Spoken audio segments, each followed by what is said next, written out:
Hello, beautiful souls, and welcome. Eddie here. 2024, it is the final battle, beautiful souls. It's time to take back Earth. You are the storm. This is the final battle, everyone. 2024, today is January 4th. I have a lot of stuff to talk to you about. Pluto's coming into my sign finally, yay, in a few days, which is huge because of the transition in the last 15, 20 years. It's incredible. Exciting news. Over 420 men and women have joined the spectacle healing journey with the whales. You're all invited. Plus, I have a free classes about the whales, and we do talk about the language of the whales. I want you to come in and start getting um, the gist of it, the understanding what's happening here with the whales and us and the language, well, how expansive it is and how important it is. Because there's some things we're working on right now that are related to that language and how we can produce some really incredible things using the same concept, the same process that the way that the whales are communicating and the way that they're programming the water of the planet, the way that they're transmuting the water, bringing in the energy from the sun, central sun, and other places from the galaxy or the universe, to be more correct. So, what else? There's a few things I want to talk to you about. We talked about the classes, spectacle, really important spectacle. The reason I keep publishing this is because it is so critical that we get as many people on experiencing the spectacle because it is home. And as we move towards this more intense times, I know it's intense in the world everywhere we are looking at. It's getting really wild. It's going to get more intense. I want this to be a place for you to know that you're coming back home. Eddie, it's stressful. I don't know what to do. Come to the spectacle. Do it again and again. It's two parts. It's basically a meditation, but it's beyond a meditation. I can't even call it meditation. It's an experience. It's something that you go through um, in a similar fashion that you would go in a healing, um, like an ayahuasca ceremony, a mushroom ceremony. You go deep, and that is also dependent on the level of your intent and how much you're opening up yourself to receive the gift that's given there. It's on my website, vortex.com, VORTX. So come on in, okay? I want to talk to you about two things. One of them is the crazy weather on the planet. And second, I want to compare to Exodus in Egypt to today's Exodus. There's parallels, really significant and important parallels that we need to talk about. Um, First, let's touch the weather. So, as many times I emphasize, even in readings, when you come from my readings and we go and we tap into some things within your life, you would see that I touch cycles, cycles upon cycles upon cycles upon cycles. Everything in our universe is cycles. What are cycles? Cycles are frequencies. If you look at how cycles are built, they're basically a circulation of energy, depending on the frequency. And what type of energy it is. So what's happening here with our planet? We are within a cycle. This particular cycle has to do with Gaia replenishing her sources. And so she goes through a cooling and warming transitions throughout the thousands of years. There's some times it's not recorded. Sometimes it is recorded. Um, in most cases, it is recorded in the ice cores and plants and trees, to be more exact. And so we are entering this time of cooling. We're not going into a warming. So I want to emphasize whatever the New World Orders, um, crazy lunatic people are trying to do and to distract us and to confuse us. This is a natural process for the planet to go into a cooling process, to a cooling phase is within the cycle itself. Um, Besides what I'm saying, if you check this scientifically, you'll see it's true. Many true scientists, the ones that are not being influenced by money and greed and other agendas, they see what's happening. They know. And so what is going on right now is as the planet is moving into this transition into the cooling phase, something else happened. In the last 3.5 years, there has been an increased level of weaponization of weather. This means that humans have tampered with the weather intentionally to produce things to go against the natural process of Earth's natural cycles. This is because of the war we're in. The good guys, the bad guys, they're all going back and forth. Okay. Now, as I said, we're coming into this ending phase of the war. It's not the end of the war, it's the ending phase of it, which means it will crescendo, we'll come into a peaking point where God's going to come in and we're going to go through a very intense times.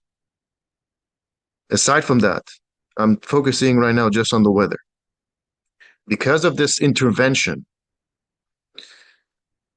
we have they have created a situation where the planet is accelerating that cooling phase, which means if we were to reach a particular point, let's say 5 years from now, 10 years from now, they made it closer because of that intervention. So essentially, it's similar to if there is a water flow coming in from one end to the other, and there is a level or size of um, path for the water to come in. Had it been one size, they just made it bigger so that flow would come in sooner. And this is an analogy to what's taking place. Now, there are going to be gyrations within gyrations, and they're happening right now. You can see some areas are very cold, some areas are very warm, and vice versa, and they're just going back and forth. It's evident throughout the planet. It's just not one place. Gaia is resilient. Gaia knows what's going on. She's working with us. She has no intentions to create disaster, to destroy or kill humans. Everything's by design. Everything is by meticulous and divine design and timing. So, having said that, it's going to get cold.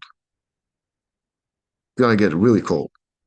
So, whatever you know, whatever you can do to help yourself to protect your family from the cold in coming years, even if it's a wood stove burning oven, that's okay too, because you're not dependent on anything else from the outside because of the cold, the electrical grid is going to come down in some cases.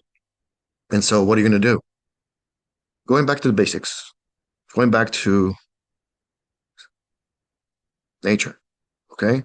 So I'm sharing this with you so you know, and you don't come into a point where oh my God, there's some strange, crazy things happening with the planet, and this is like the end or whatever. There's no end. It's not ending. We're not going anywhere.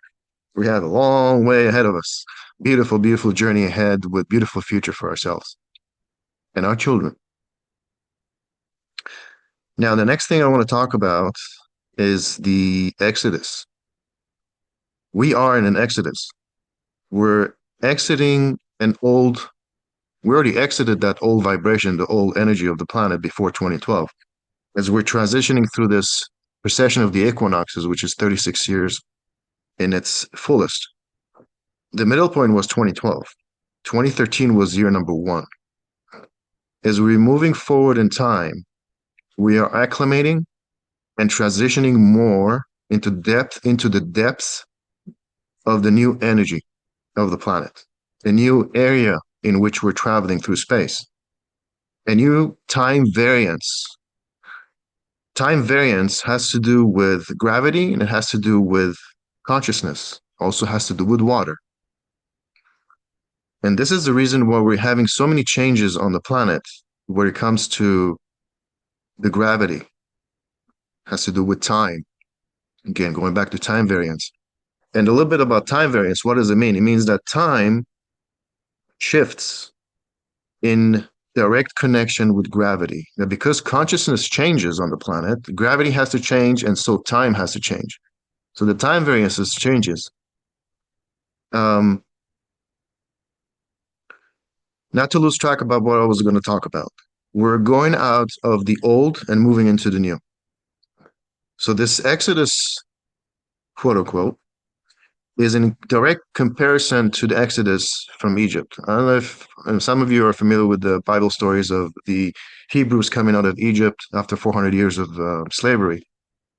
And we are coming out of slavery as well. Slavery in which we were still are to some degree, under the influence of some systems that have been put in place by some very terrible and awful people. I can't even call them people, they're monsters. And they have created the system for many years, primarily in the last 100 years. This exodus requires us to embody the same understandings, or at least similar understandings, from the time of the exodus in Egypt. And I'll explain. And there was a point in time when, I'm talking about after the parting of the sea and after the closing of the water over the Egyptians, where the Hebrews already crossed and they're safe beyond the Nile. They didn't have water, they didn't have food, and back to survival. How are we going to survive? What are we going to do? It wasn't like 50 or 60 people. There was over 33 million people, from what I understand from the stories. It could be more, it could be less. It doesn't matter. What's important here is to understand that we are phasing into a point of time, we're already in it actually, that requires us to step away from survival mode. Stepping away from survival mode, disengaging from it completely. And what happened then in Egypt, in the desert, when the Jewish people have left Egypt, God has provided them with food every day. The man, M-A-N, came in from the sky, which is a natural process. It's recorded today in today's times as well. So that was given every day. Now, God's instructions were as follows. Each one will take only what's needed for the day. Do not store it, because if you store it, it's going to go bad for the following day. And although they tried to store it for the following day, it did go bad. And this basically started a training program to help the Hebrews in the desert to start trusting a particular process, to let go of a survival mode, knowing that you'll be receiving every day what you need to survive. You don't have to think about it. This is the process we're in right now. Now, I tell you this also from a personal perspective. Since 2013, or even before that, I personally have gone through a very challenging process in order to put myself into a very challenging process of learning and embodying this understanding and this way of life of trusting, knowing that I'll be provided with everything I need every day, one day at a time. This is what I want to see in you as well. It is a process, it's going to take time. It will be involved with fear and there are its own challenges. But in essence, this is where we're heading into. We're shedding away a layer within our human behavior, our human habits or construct in which we're used to. How are we going to pay for this? How are we going to, how are we going to feed ourselves? How are we going to pay our bills? How are we going to pay rent? All these things that we have been enslaved by up to this point is going to shift. Everything's going to change. Financials, transportation, medical, energy, legal, education, everything's going to change. You already can sense it. You know something. Everything is collapsing, so that it will make room for the new to come in. Now, human nature is stubborn. What do I mean by that? Instead of doing something while seeing that the house is coming down, the house is burning down, instead of putting it out and rebuilding it or fixing it, the human nature will just let it be, will allow it to burn out. He's not going to try to fix it. So this is what's happening right now here. And with that, we have no other choice, in essence, because the systems that have been built by these monsters does not support our important essence, our connection with source, our connection with science. There's got to be a balance between science and spirituality. Science and God are two, they're the same thing. You cannot separate them. So when you look at science and they're trying to get stuff that has evidence, um, you reach a point where there's more questions than answers at this point. When you try to dig in more into science, there's more questions again and more questions. It's just never ending. Where does the balance come in? They have to come into a point to agree that there is a spiritual essence to everything behind it, because it's greater than what we can possibly think about. It's so grand, it's so huge. God is an ultimate source. It is the only It's the only one that could create something out of nothing. Everything that we create is out of something because it's already been created. Everything has a potential to be something because it's already created. So if you think about it in that sense, we are still learning. We are still discovering. We're still growing. And so this growth has to come in from with stages. And this is the stage we're in right now to jump into the next level and to jump into the next evolutionary process of ours. The Exodus today is exactly the same as in Egypt. We're going to come to a point, and we're already in it again, as I say, where scarcity is a tool to learn trust, because our ability to create our reality is much greater and much more powerful than ever before. The time between your desire to the moment of its creation in reality is shortening. The synchronicities are multiple and they come in so fast. You have to pay attention. You have to be in that frequency or that vibration or that trusting phase or state of trust that is so incredibly important to know that you're safe, to know that you're provided. It is by being that is how you change your reality around you. By being in trust, by being in the knowing, in being in the love, in being in compassion is how the world is going to be changed. Not just wishing. You have to be it. You have to walk the talk. Yeah.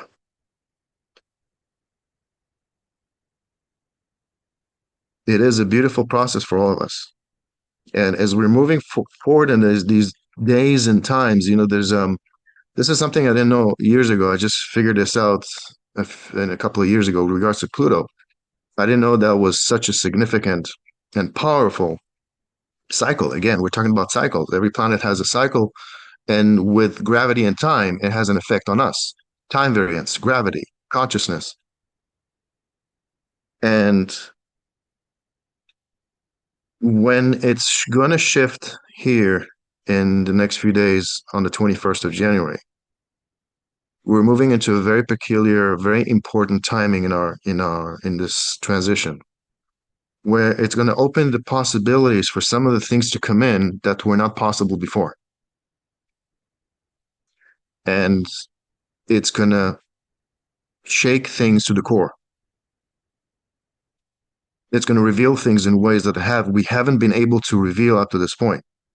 And I'm talking about the truth. I'm talking about the things that have been going on underground and what the elites have been hiding behind the scenes, have been trying to do, have been doing for so many years. It's all about the children. Our planet has to be cleansed from this cancer. All those evildoers, all levels, they have to be cleaned out. Without it, we cannot move to the next level. How can we build a planet or rebuild a planet where we are not aware of what has been going on up to this point? We have to be aware of what has been happening so that we make sure that it doesn't happen again.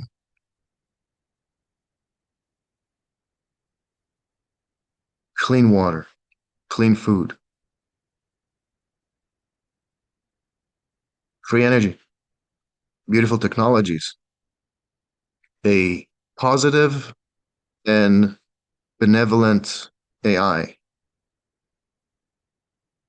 a set of guidance and rules that are beneficial for our society in every country, in every culture. One that will unify us instead of divide us. One that will support us instead of destroy us.